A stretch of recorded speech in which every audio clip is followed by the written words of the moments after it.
मुंबईमधील नरिमन पॉइंट या ठिकाणी बजाज आर्ट गॅलरी येथे चित्र प्रदर्शन आयोजित करण्यात आलंय। हे संपूर्ण चित्र एकाच कलाकाराकडून काढण्यात आले असून त्यांचं नाव आहे चित्रकार दीपा कुलकर्णी। या प्रदर्शनामध्ये पेंटिंग आणि क्ले आर्टशी संबंधित सर्व गोष्टी असून एक नवीन प्रयोगाच्या माध्यमातून दीपा यांनी चित्र रेखाटलेत।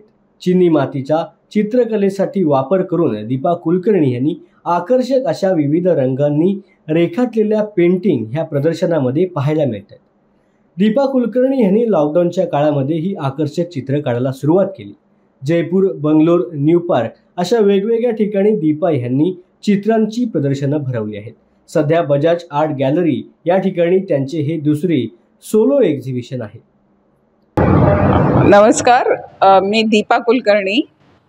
माझं दुसरं सोलो एक्झिबिशन कमलनयन बजाज आर्ट गॅलरीमध्ये पेंटिंग्स आणि क्ले आर्टशी रिलेटेड सुरू आहे। हे 26 एप्रिलपर्यंत आहे।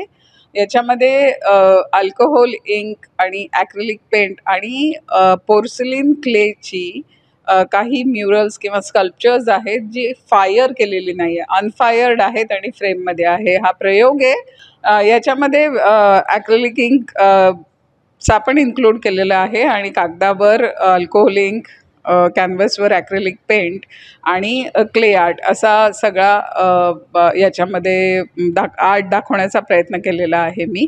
हे सगळे माझे आर्ट आहेत। तुम्हाला जर खूप असं इंटरेस्टिंग काही बघायचं असेल तर नक्की या।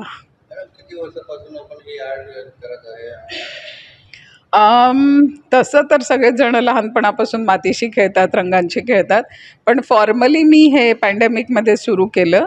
मी बेसिकली मॅनेजमेंट ग्रॅज्युएट आहे, नंतर मी जॉब करत होते, पण मी हे काम सुरू केलं ते पॅन्डेमिकमध्ये। त्याच्यानंतर माझं सोलो एक्झिबिशन 2022ला इथेच झालं होतं कमलनयन बजाज आर्ट गॅलरीत, आणि त्यानंतर माझं न्यूयॉर्कला झालं, बेंगलोरला झालं, जयपूरला झालं, अशा वेगळ्या वेगळ्या ठिकाणी झालेत एक्झिबिशन। हे माझं दुसरं सोलो एक्झिबिशन आहे।